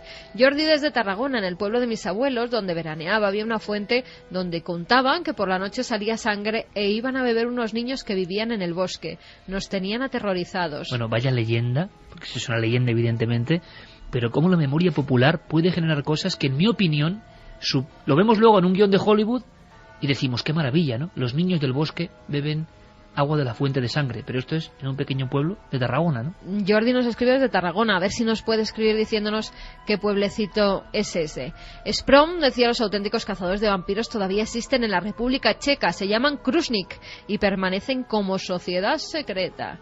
María Gómez, buenas noches, he estado en Rumanía en el año 1993, es decir, en tiempos modernos para el país, ya muerto Ceausescu, y aunque no, como se ve en las películas o la literatura, el vampirismo, sin las parafernalias de ajos y espejos, está presente sobre todo en las regiones interiores, donde los lugareños son muy cuidadosos en los rituales mortuorios. Por cierto, como curiosidad añadir que Vlad Tepes es allí un personaje tan venerado como aquí odiado. Para ellos el interés es más bien histórico, más que mitológico, como lo es para nosotros, por ejemplo, el Cito Pelayo. Un saludo de un oyente de hace años. Vamos a hacer una cosa. Yo creo que podemos poner un punto final, aunque con los vampiros yo creo que no existe el punto final, que seguirán, incluso cuando ya no estemos nosotros, se seguirá hablando de estos casos y seguirán siendo lo que siempre han querido ser, inmortales. Pero yo me quedo con 2 detalles. Uno, que en Rumanía hay fervor incluso turístico por mostrar que Vlad Tepes, convertido en Drácula, gracias a la magia de la literatura, da una especie como de respiro económico. Todas las personas del mundo, o una gran parte, tienen eso desde niños, esa curiosidad, quieren ver Rumanía o conocen Rumanía, seguro que si la asocian, la primera palabra es vampiro. Sin embargo, fuera de las grandes ciudades o de las zonas más turísticas, en el campo, en ese campo que describía Javier Arries y nos contaba de primera mano Álvaro Coromer, en ese campo rumano no les gusta que se hable de vampiros. El mito sigue siendo algo muy propio, que no se puede jugar con él. Y me quedo con otro detalle, esa dicotomía clarísima y sobre todo algo que a mí me impresiona. El valenciano Juan Gil Cabrera y Perellós, cuando, por lo menos según su testimonio, pasado Agustín Calmet, abren el ataúd de ese hombre considerado vampiro, estaba incorrupto y con la boca con sangre. Cuando en el año 2004 esos 6 campesinos, avanzando en la noche, van a hacer el exorcismo al Strigoi o Brucolaco Petre Toma, se haría la luz de la luna, la noche o la sugestión, pero aseguraron cosas que periodísticamente no dejan de ser interesantes. Tenía un ojo abierto, la boca llena de sangre, los brazos colocados de diferente forma y los pies llenos de barro. Y a las 2:22, que es una hora también como muy capicúe, muy vampírica, decimos adiós a nuestro querido amigo y excelente cronista Javier Arries, con el que queremos contar muchas historias, seguro, en esta nave del misterio. Muchísimas gracias, amigo, por tu trabajo. Creo que es al César lo que es del César, todo un hallazgo para todos los que aman, que son muchos, el mundo del vampirismo, descubrir que un primer Van Helsing fue español. Gracias. Muchas gracias a vosotros. Y nosotros en apenas unos segundos nos marchamos a un lugar, hay que decirlo, de actualidad pero también sombrío. ¿Quieres conocer la respuesta? Milenio 3 en la SER. Se incorporan nuevos amigos a esta noche de investigación. 2:23. Vamos a repetir desde contacto, Carmen, porque hoy tenemos un pack especial, camiseta y entrada de cine. Camiseta y entrada de cine de la otra hija, gracias a Vértice Cine, que nos ha enviado pues esos obsequios para que vayan a ver una película que ya me están diciendo por internet que es muy buena, con Kevin Costner, un divorciado que va a una granja, empieza a suceder todo tipo de fenómenos paranormales y bueno, que da bastante miedo. Iker, vías de contacto 27699, palabra clave Milenio, espacio vuestros mensajes, milenio3 con número @cadenaser.com y www.cadenaser.com para que dejéis vuestros mensajes segundo a segundo, que ya hasta tienen charlas y opinan sobre lo que van oyendo en el programa. Bueno, pues ahora vamos a charlar sobre un lugar que ha sido actualidad. Tenemos un documento, una voz, que es la elección de un sitio. Francisco Franco, se fija en un sitio como siglos antes se fijó, por ejemplo, y no muy lejos, Felipe II. Hablaban de la boca del infierno, el Escorial, y dijo aquí. Y se habló de alquimistas, de seguidores, de las más o menos mancias esotéricas, para elegir el lugar exacto donde instaurar el Escorial. Siglos después, Franco erigió un punto para una construcción siempre polémica y que ahora ha sido actualidad, pero que tiene sus secretos, muchísimos secretos. Un día figuróse que había dado con lo que precisaba. Por fin, el risco de la Nava, a 3 kilómetros de El Escorial, le pareció apropiado en todos los órdenes. Hermosura del sitio, magnitud, aspecto imponente y bravío, que recoge el ánimo a la meditación, mas no le afemina, cercanía de Madrid y fácil acceso. El Valle de los Caídos es actualidad y noticia, lo ha sido esta semana, mucha polémica, mucha disputa. ¿Por qué? Pues porque, según ha publicado la revista Interview, entre el 6 y el 9 de septiembre se han abierto una serie de tumbas, incluso delante de los familiares de 9 republicanos que al parecer estaban enterrados en una de las criptas de la Basílica del Valle de los Caídos.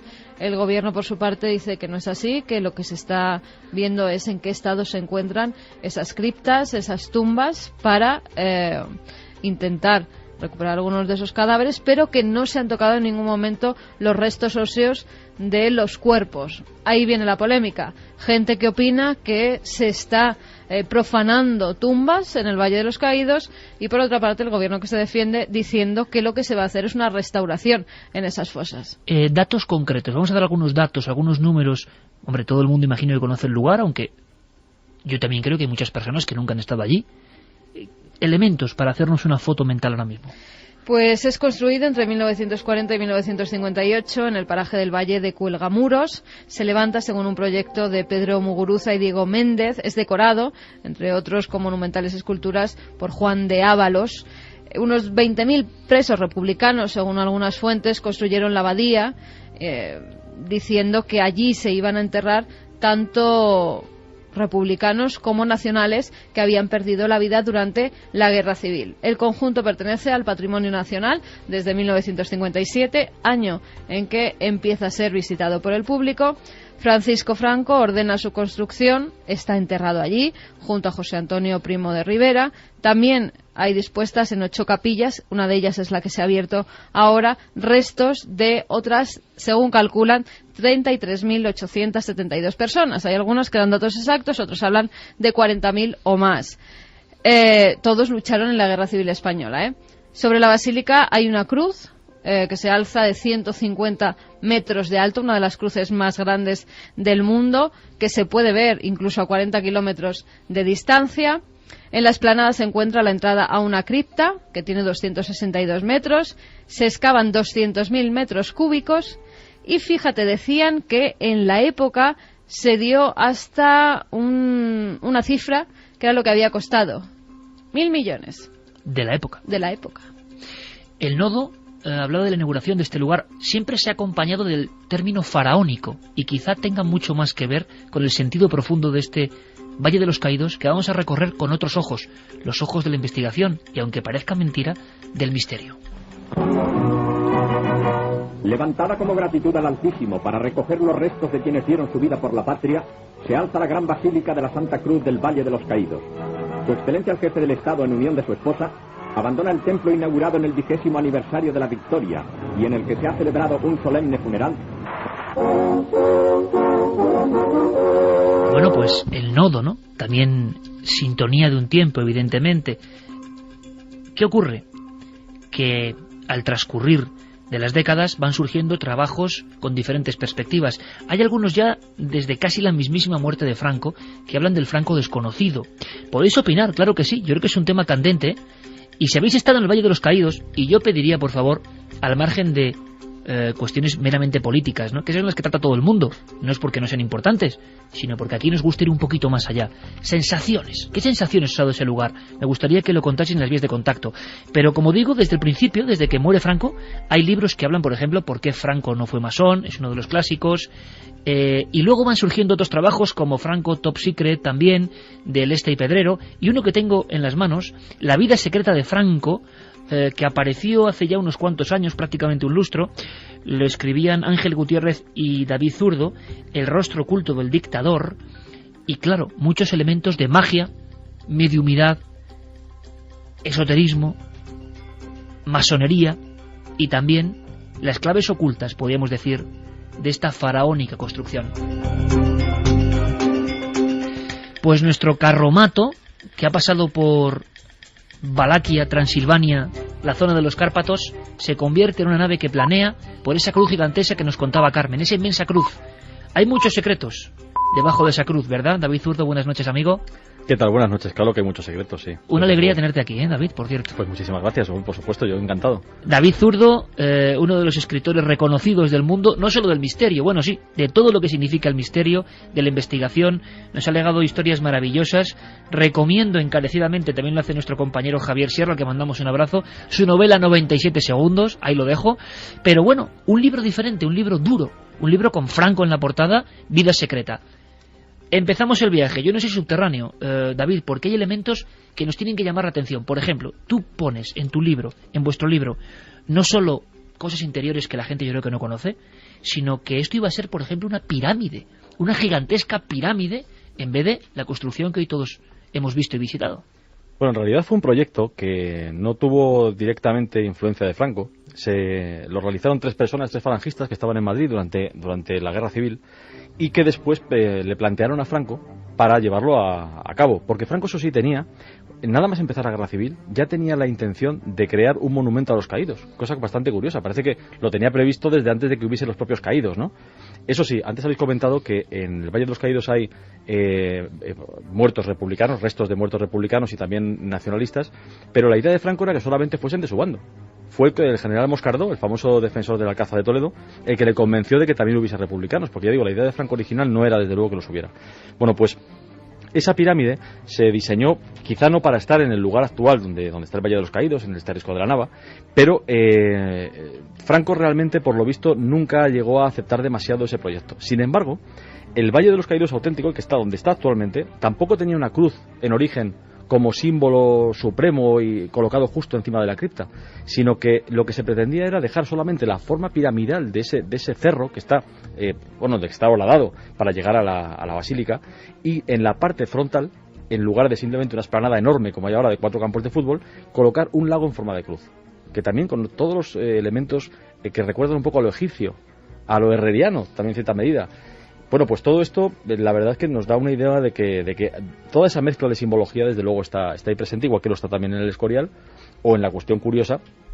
Hoy mismo estaba haciendo cálculos muy precisos sobre la relación entre la ubicación del Valle de los Caídos y del monasterio, el Palacio Monasterio del Escorial. Hay unas claves ahí que se pueden verificar incluso desde las alturas. Sí, además hoy en día con herramientas como Google Earth, cualquier persona puede colocar los medidores que tienen de posición como de medir distancias y ver dos cosas curiosas, que son, primero, hay un eje que une el Valle de los Caídos con el Escorial y la cima del Monte Abantos, que lo curioso, para mí lo más sorprendente es que la desviación de la cima justo del Monte Abantos con el Escorial y el Valle de los Caídos está cifrada aproximadamente en 3 minutos de arco, que para que traducirlo en un lenguaje más o menos común, es que cada kilómetro se desvía más o menos 1 metro. Bueno, es imposible, pues vamos a decir prácticamente imposible, que la ubicación sea como contaba. Casual, ¿no? Que claro. Está perfectamente ordenado. ¿Por qué? Bueno, hay una pequeña anécdota, perdóname, de que Franco encontró ese lugar prácticamente pues ojeándolo, dando un paseo, pero también precisamente con el general Moscardó.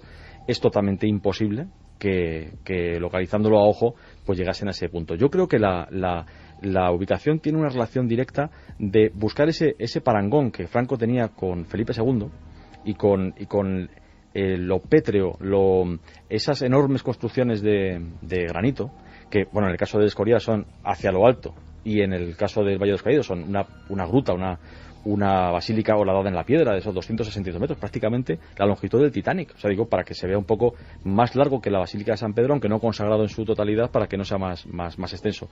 Pues yo creo que esa era una forma más de buscar esa correlación que él quería ver, Franco, en Felipe II, y que prácticamente él en sus discursos hacía que los demás reyes, entre Felipe II prácticamente y ya su jefatura de Estado, como si no hubiesen prácticamente existido. Yo creo que Felipe II, un seguidor clarísimo, y podíamos hablar de eso, de la heterodoxia, una cara absolutamente ortodoxa y firme y oficial, y luego una pasión tremenda por los alquimistas, por la magia, por experimentos pagados a buen sueldo en el propio Escorial, por esa piedra. Y hablando de piedras, y hablando de Felipe II, resulta que Felipe II, y aquí hemos hablado de él, tuvo un ayudante, relojero, entre comillas, oficial, que algunos hablan de que era el auténtico Leonardo español, Juanelo Turriano.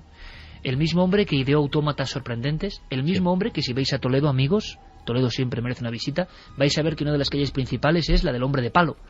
El hombre de palo que era el autómata de Juanelo Turriano, que aseguran que pedía limosna por él, tan mal vivía el pobre Juanelo, o que incluso podía agredir con un movimiento de maza a quien se portase mal, quizá no dando la limosna correspondiente. El gran genio Juanelo, hay trabajos maravillosos, por ejemplo, de Baltasar Magro, que ha estado aquí en este programa hablando de una sociedad secreta, seguidores, el círculo de Juanelo, como esos sabios herméticos, llenos de secretos, que servían al rey. Qué curioso, David, en tu libro lo vemos, en vuestro libro, que, y esto yo no me acordaba, en el Valle de los Caídos de repente aparecen piezas ciclópeas de Juanelo Turriano y por orden de Franco. Sí, son cuatro, bueno, pues digamos que columnas completamente rectas, quiero decir, son circulares, rectas, enormes, que estaban tiradas en una cantera, no se habían utilizado para nada. Hay quien cree que posiblemente pertenecían a un sistema para abastecer de agua a Toledo, pero no se ha podido confirmar. Y esas 4 piedras se llevan hasta lo que se llamó el artilugio de Juanelo, que quería alimentar de agua del Tajo a Toledo y que fue siempre un proyecto inconcluso. Parece ser que podrían pertenecer a ese sistema, pero ya digo que está sin confirmar. Y entonces se llevan al Valle de los Caídos, se llevan a la carretera que asciende hacia la Basílica. En un principio se considera que van a estar colocados justo delante de la entrada a la Basílica, que eso, claro, nos recuerda clarísimamente también por la relación con el Escorial. Ese templo de Salomón y esas columnas de Jaquín y Boaz que son pues la entrada, ¿no?, de ese templo. Pero Franco en persona dice que no se coloquen justo en la entrada, sino que se dispongan en la subida hacia la Basílica. El por qué quiso separarlas, quizá, bueno, pues que podía ser demasiado notorio, ¿no?, la simbología masónica. Pero bueno, al final están ahí y cualquier persona que vaya al Valle de los Caídos, no actualmente, que no se puede entrar, Ahora os contaré si queréis un pequeño truco para poder entrar. Yo estuve en agosto, pero no sé se puede. Si es muy recomendable decirlo por la radio, a ver si luego... No, el follón que hay ahora casi como que no. Es un truco legal y además que creo que se puede ejercer con todo el derecho. Pero que pasas por esa carretera de hormigón, una carretera eterna, es la misma exactamente, no está asfaltada, es la misma que se hizo en su momento, y están esas 4 enormes piedras que están colocadas, son 2 igual de altas que otras 2 de ellas que están en los extremos son un poquitín más bajas, y están colocadas ahí como una especie de pórtico, ¿no?, a la entrada a ese lugar tan sumamente extraño. Desde 1953 están allí. Hay muchas personas que ahora nos escuchan que quizá no tienen por qué saberlo. Además, uno de los libros clave, perseguidor de la masonería, pero muy versado en masonería, era un libro que escribió Franco con seudónimo, Joachim Bohr, si no me equivoco, Masonería, una joya, un clásico. Había un interés especial. Antes de aprender más cosas, podíamos tener una mini guía. David, si alguien mañana, por ejemplo, no por esta polémica, sino por otro sentido, yo creo que sería hasta mejor, ¿no?, va al Valle de los Caídos, aparte de ver estas extrañas piedras de Juanelo Turriana, todo un mago de la antigüedad, ¿en qué tiene que fijarse para darse cuenta de que ese sitio es especial, distinto, hasta misterioso? Bueno, yo creo que solamente el poder entrar en la basílica y ver cómo está construida, cómo está iluminada, cómo penetra la roca, el momento en que se llega al altar mayor, que es bueno, toda la zona es circular, el altar es circular, tiene dividida unos escalones que suben, que tienen, bueno, pues por supuesto una simbología, 4 escalones, 3 escalones, lo físico y lo divino, y sobre todo yo creo que esa cruz de enebro, muy poco labrada, que emula el árbol de la ciencia, el árbol de la ciencia del jardín del Edén, incluso también de la Jerusalén celestial después de la Apocalipsis de San Juan, que de hecho los tapices que también cuando se está entrando en la basílica son tapices con motivos del Apocalipsis. Yo creo que solamente ver esa penetración en la roca y esos elementos tan oscuros, tan terroríficos, creo que dan una idea de que ahí, desde luego, lo que no había es precisamente afán de luz, sino todo lo contrario, de ocultar y quizá de buscar esa protección de los muertos, mítica un poco, ¿no?, que parece que desde las culturas antiguas siempre se ha hecho. Muchos amigos ya nos escriben hablando de esa sensación de oscuridad, de densidad, de esas figuras encapuchadas. ¿Qué se buscaba, Santi? ¿De dónde viene eso? Pues la verdad es que llaman poderosamente la atención, porque según vas entrando, te vas encontrando unas figuras encapuchadas, no se les puede ver el rostro, no se les puede ver los ojos, y realmente no son ángeles, no son santos, son manes, son espíritus protectores de guerreros caídos. Realmente hay una intencionalidad pagana, pero justo cuando llegas a donde está esa cruz de enebro, hay una figura que es impresionante. Son 4 las estatuas de ángeles. Sí, son los 4 arcángeles, pero uno de ellos es un poco raro. Efectivamente. Ese es Azrael, el ángel exterminador, como la sociedad secreta de la que hablábamos la semana pasada. Pone los pelos de punta el nombre. De hecho, no es una figura cristiana, es una figura más del Antiguo Testamento. Es el ángel que llevaba las almas a presencia de Dios Padre para ser juzgadas en la tradición hebrea. Pues esa estatua es la única que no muestra el rostro. Y me acuerdo que hace unos años, precisamente para un reportaje de Cuarto Milenio, estuve con David allí. Y hablando, no vamos a decir con quién, pero con una persona que trabaja por allí, me comentó un pequeño secreto y me dijo, no te lo vas a creer, pero bueno, como trabajas en estas cosas, yo te lo digo, algunas noches la estatua de Azrael canta. ¿A qué se refería exactamente, Santi? ¿Que había sonidos en esa zona? Que había una melodía que parecía un canto salido de una voz humana que emanaba cuando hacían la ronda nocturna y emanaba de la zona donde estaba precisamente la estatua de Azrael, a la que parece ser que buena parte del personal le tiene especial respeto, eso teniendo en cuenta que toda la imaginería que hay allí es bastante impresionante. Es muy impresionante. Y cuando una persona entra allí, aunque no tenga ni idea de arte, me refiero por ejemplo a niños que enseguida conectan con la sensación de un sitio, yo he visto, ¿verdad?, niños como que se sobrecogen. Es un lugar que suena casi a algunas de esas simbologías tan poderosas, tan guerreras y al mismo tiempo tan misteriosas y tan del ultramundo de algunas construcciones nazis. Totalmente, Iker, por supuesto que sí. De hecho, no solamente eso, es que ya hubo un proyecto incluso, muy parecido al de Albert Speer, el arquitecto de Hilder, para hacer también un Madrid prácticamente faraónico completo, que iba a llegar desde más o menos donde está el Puente de los Franceses hasta el Escorial, y un proyecto que culminaría en el año 2000 si se hubiese emprendido. ¿Qué era ese proyecto? El proyecto de Nuevo Madrid. Un Nuevo Madrid, igual que también el Nuevo Berlín o Germania, ¿no? El de Albert Speer. ¿Cómo iba a ser? Dibújalo un poco, David. Sí, pues iba a ser primero un Arco del Triunfo muchísimo más grande y mucho más pintoresco, por cierto, que el que actualmente hay en la entrada a Moncloa, y después simplemente la construcción de nuevos palacios, de nuevas dependencias estatales, y también la creación o la extensión de la ciudad de Madrid hacia esa región, que terminaría precisamente en ese monumento a los caídos, ese monumento nacional a los caídos, que es el que actualmente conocemos, que sí se llegó a construir. O sea que tiene que fijarse el público que vaya allí, con esos ojos del misterio y de la investigación, tiene que fijarse igual en cosas que pasan desapercibidas. Es como si hacemos aquí, claro, una visita al Escorial. No nos vamos a fijar en lo que precisamente pone en el folleto, sino en lo que no cuenta el folleto habitualmente y que puede ser clave. Piedra, sensación de densidad pétrea muy parecida a la del Escorial, juegos de luces y sombras, esas figuras, esos elementos generan una especie de ambiente especial. Yo no sé si ha quedado por escrito o se sabe por qué exactamente eso así y qué se pretendía generar. Lo que sabemos es que en todas las criptas del arte, desde las maravillosas, por ejemplo, de Lérida, del ábside de San Clemente, Santa María de Taúl, se sabía que la luz escasa era para postrarse ante el poder de Dios, sentirse uno muy pequeño y sobrecogido.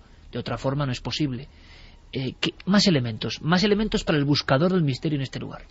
Un elemento que no es interno, sino que es externo. Otra cosa también curiosa, que también se puede medir con herramientas como Google Earth, es que el monasterio del Escorial, volviendo siempre a esa referencia con el Escorial, teóricamente se iba a construir para que las cuatro esquinas del monasterio estuviesen orientadas hacia los 4 puntos cardinales. Bueno, es algo parece lógico. Pero se dio un giro de 16 grados, que tampoco se sabe muy bien por qué justamente 16 grados, pero que hace que no esté orientado perfectamente pues según esa dirección norte-sur o este-oeste. El Valle de los Caídos, la parte trasera, la de la basílica, no, la de la que da a la hospedería y al convento benedictino, tiene también una inclinación de 16 grados. Curiosamente la misma que tiene el Escorial.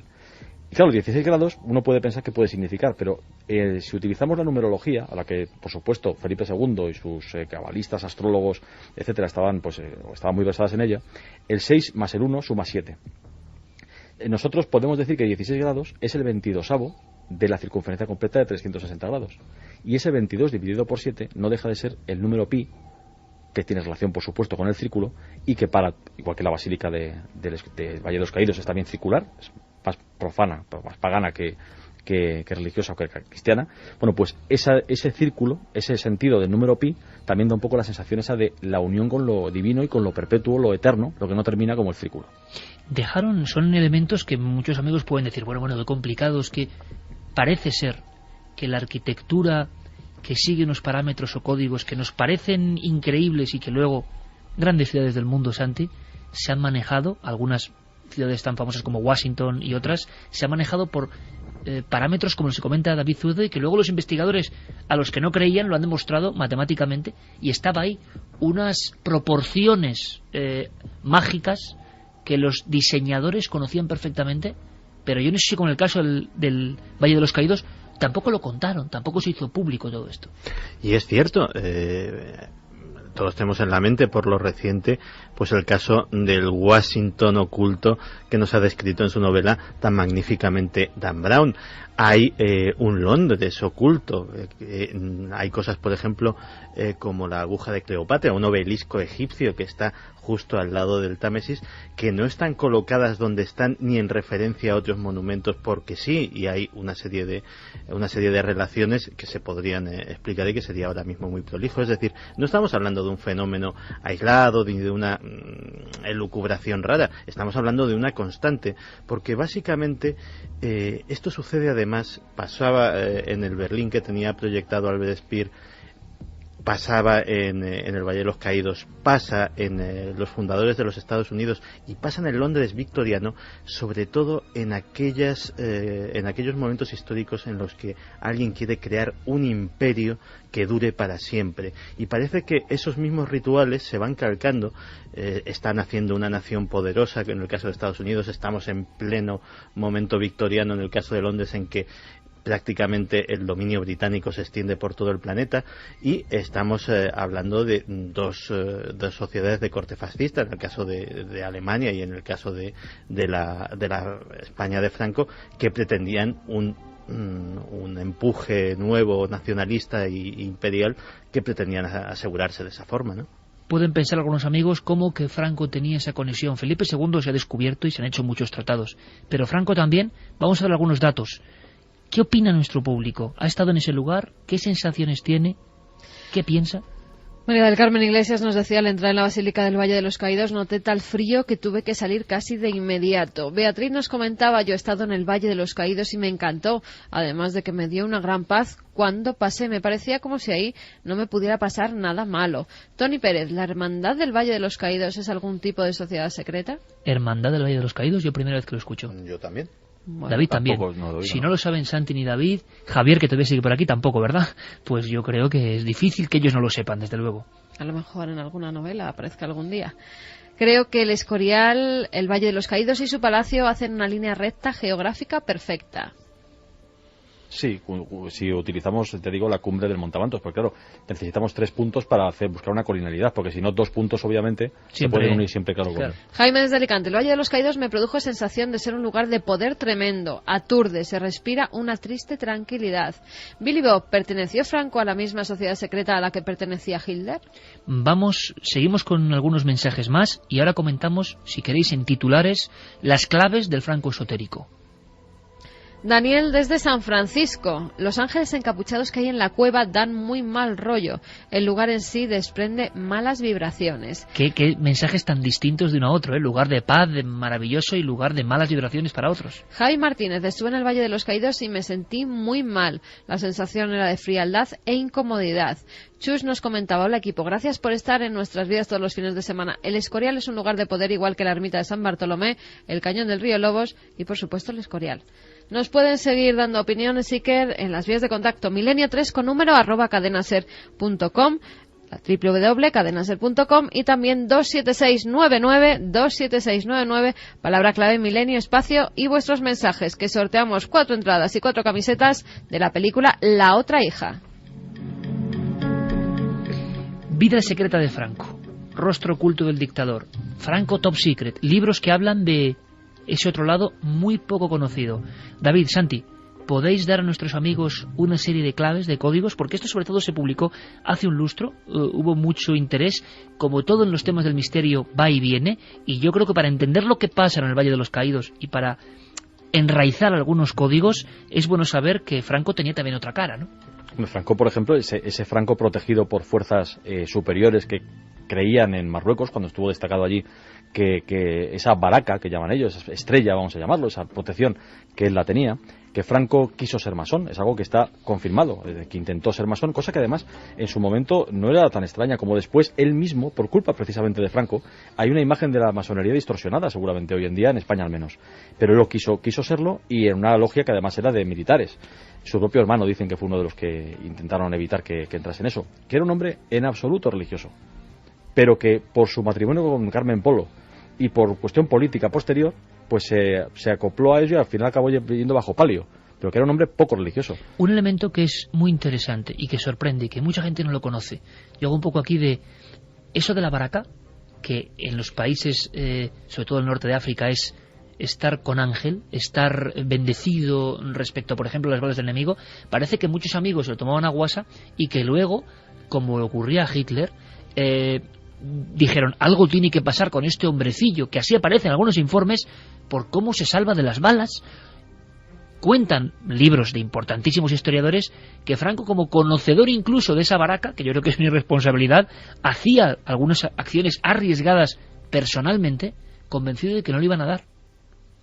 Bueno, sí, bueno, hay un caso muy famoso que es justamente antes de estallar la guerra civil, envía a la República unos agentes a Canarias para asesinar a Franco. Lo tienen en el punto de mira, lo pueden matar y de repente uno de ellos, pues no, que tenía que disparar, no dispara. Y después esta persona pues decía que en ese momento sintió como la necesidad de no matarle, pero es que lo podía haber matado sin ningún problema y además autorizado por el gobierno en aquel momento.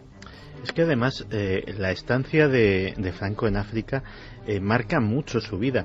Ten en cuenta que todos los africanistas estaban muy en contacto con la sociedad marroquí de la época, en la que la magia era algo cotidiano y en la que prácticamente podían ver y palpar a diario los resultados de esa magia. Es célebre las consultas que hacía a Mérsida, aquella bruja medio marroquí, medio europea. Franco consultaba con esta vidente. Sí, y de hecho, en aquel reportaje incluso conseguimos algún testimonio de la época, ¿no? Y incluso el símbolo máximo de su reinado, por decirlo de alguna manera, el Víctor, ese anagrama, viene de allí.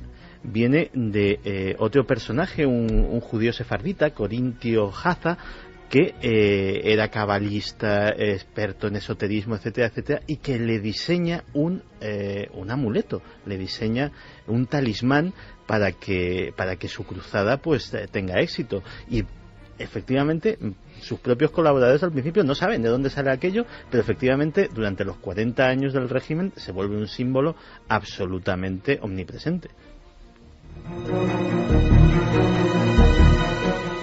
Podríamos concluir, por lo tanto, con que Franco, que manejó con mano de hierro los designios de España durante casi 40 años, creía, aunque de forma oficial no se hacía público, en toda una serie de elementos mágicos. No en vano hay que pensar que su propia mujer es la que encarga la primera investigación oficial de las caras de Belmez, por ejemplo, y no hay que olvidar que él mismo pasó horas y horas trabajando en un libro para atacar, pero conocer, y parecía que conocía muy bien, la masonería, y un libro que se convirtió en pequeño bestseller de su tiempo. Estos elementos están ahí. Estos elementos demuestran que hay una vida secreta, una vida oculta. Se habla de subterráneos, de pasadizos, quizá leyenda, David o no, de zonas muy poco conocidas del propio Valle de los Caídos, donde puede haber más secretos. ¿Parte de leyenda o no? No, bueno, es que de hecho muy poca gente sabe, ya sin hablar de leyenda como tal, que la basílica, justamente donde está la zona de los bancos donde la gente escucha misa, debajo hay unas tapas. Yo he estado allí, digamos allí mismo, debajo, y hay una instrumentación científica con medidores, por ejemplo, de inclinación, de gravedad terrestre, de marea terrestre, instrumentación incluso extranjera, no solamente española, y que es curioso porque registran, por ejemplo, en el entierro de Franco, en el 75, se produjo un movimiento de toda la montaña por la cantidad enorme de gente que estaba allí, que quedó registrado como el mayor que se ha movido, porque es que es la zona más estable de toda España, posiblemente de Europa, donde se hacen los que se controlan los gravímetros de toda Europa, en la zona precisamente de Valle de los Caídos. Precisamente, has dicho, porque también es curioso, otro curioso, elemento más, ¿no? Por eso, pero claro que hay túneles, claro que hay lugares extraños. Bueno, la verdad es que es un complejo tan enorme y tan opresivo, tan sumamente extraño, con tantos números muy concretos y extraños que están siempre asociados a cosas. Por ejemplo, los 22 metros de altura justamente del túnel. ¿Por qué esos 22 metros? Antes hablábamos también del número 22, ¿no? Con el 22 séptimos en la antigüedad, pues el número pi. Bueno, pues todo esto desde luego que hace que haya muchísimos elementos. Quizá, yo no sé si Franco creía en ellos o los utilizó un poco como Hitler también en su beneficio, para siempre estar atento a todo el mundo, ¿no? Al que era más creyente, pues le daba lo que quería, a los que eran requetés, pues lo que querían, o sea.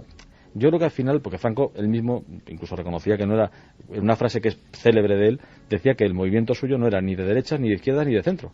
Que es un poco como decir, bueno, ¿qué quieres decir entonces, no? Porque bueno, él unificó hábilmente todos los símbolos todo en su favor, que estaban bastante enfrentados entre sí. Vamos a acabar con esos mensajes, y me gusta mucho que hayamos salido de las arenas políticas tan convencionales, ¿no? Tan evidentes para muchos. Hay otra forma de ver estos lugares, y yo estoy seguro que después de lo que han contado nuestros amigos, va a haber marea de personas que, en vez de preocuparse tanto de las tumbas y demás, que está muy bien, irán a ver a ese ángel exterminador y la sensación que tienen. Y eso siempre irán a ver está cuando muy bien. Les dejen, ¿eh? Bueno, cuando les dejen, claro. Porque ahora está cerrado, ¿no? Sí, bueno, pero ir el público. Dejémoslo ahí, porque si no, David, no, luego... No, es legal completamente, ¿eh? Todos los días a las 11 de la mañana se celebra una misa. Y a esa misa se puede acudir, solamente hay que decir que uno va a la misa. La Guardia Civil te avisa que si te pillan fuera de la misa te multan. O sea, que es curioso, que parece el mundo al revés un poco. Pero se puede entrar, y además encima no hay que pagar entrada, porque uno va a un oficio religioso. Ya pensaba que, conociendo a mi equipo, me iban a empezar a decir cosas de levanta la valla, tira el no sé qué, porque lo conozco. Y en fin, oye, pero David David, con permisos, David, bueno, ya, si no, pero ya en nos fin. hubiéramos metido en algún Pero lío. en fin. Tony Pérez nos dice: la Hermandad del Valle de los Caídos es una asociación de carácter civil que acepta la primacía de los valores espirituales y el sentido cristiano de la vida. Manolito desde Huelva: no es la Hermandad del Valle de los Caídos, es Amigos del Valle de los Caídos. No es lo mismo ser amigo que hermano. Bueno, pero es que ya cuando ponen palabra hermandad, ya todo el mundo se queda, ¿no? Como que da un poco miedo. Yo estuve hace 2 años y me sentía agobiada, triste, pero reconozco que impresiona y que es digno de conocer. Eduardo nos decía: hola milenarios, la Hermandad del Valle de los Caídos no es más que una asociación de amigos del Valle. También se denomina así al grupo de frailes de la abadía. Pero es muy interesante porque teníamos una duda, nos hemos quedado 3 especialistas que hay aquí en temas ocultistas. Hermandad del Valle de los Caídos, suena también a novela, no lo conocíamos, hemos sido sinceros, porque es muy típico en otros ambientes que alguien diga, sí, esto lo conozco, pero son los oyentes los que de inmediato nos salen con la respuesta. Javier Almenar, desde Valencia: el Valle de los Caídos es, junto con el Monasterio del Escorial, una de las primeras maravillas del mundo, y si estuviera iluminado como la Torre Eiffel, 20.000 bombillas, 352 proyectores de 1.000 vatios cada uno y 4 reflectores de neón de 6.000 vatios cada uno que giran, sería sin duda la primera maravilla del mundo. Como que no nos vendemos muy bien. Hombre, un amigo, no nos vendemos muy bien, pero primera maravilla del mundo. Un amigo que había recorrido... Hay que tener en cuenta que es una sepultura, también vamos a... Y arquitectónicamente hablando no tiene ningún valor, cualquier arquitecto lo puede decir. Está al lado del Escorial, por ejemplo, claro, ¿no? Claro. Que decía que un amigo suyo que había recorrido muchos países, que era posiblemente la construcción más grandiosa del siglo XX. Bueno, pues es un misterio, incluso la propia frase del amigo. Pues sí, vamos a ver si nos llegan más mensajes. Nos preguntan también sobre los objetos sagrados, si se han buscado, claro, si se han buscado en el Valle de los Caídos. ¿Pero objetos sagrados de qué tipo? Que buscaban los nazis. ¿en el Valle de los Caídos? No, en el Valle de los Caídos no, porque además es que se empezó a construir en el año 40, se da... O sea, que serían nazis ya infiltrados en España. En el Escorial sí, Himmler hay fotos de él en el Escorial, pero en el Valle de los Caídos era todavía algo que se estaba empezando a construir. Óscar desde Madrid nos decía: mi amigo Jorge y yo cogimos carretera y aparecimos a las puertas del Valle de los Caídos sobre las 12:30 de la noche.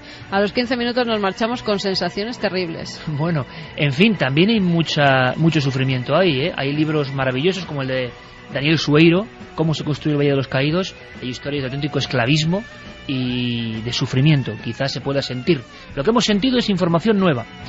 David Zurdo, como siempre, amigo, muchísima suerte en todos los proyectos, te veremos muy pronto. Pues muchas gracias. Muchas gracias, David, de verdad. Luego, en la tercera hora, viene amigo de Santi. Viene amigo de Santi. De esos extraños que hacen cosas raras, publican libros... Vienen 2 cosas, vienen muchas cosas. Viene amigo de Santi y viene La Voz de las Sombras. En una edición especial. Sí, sabéis que La Voz de las Sombras viene y va con un curioso bandolero niño o bandolero joven español que causó pavor, en esta ciudad sobre todo.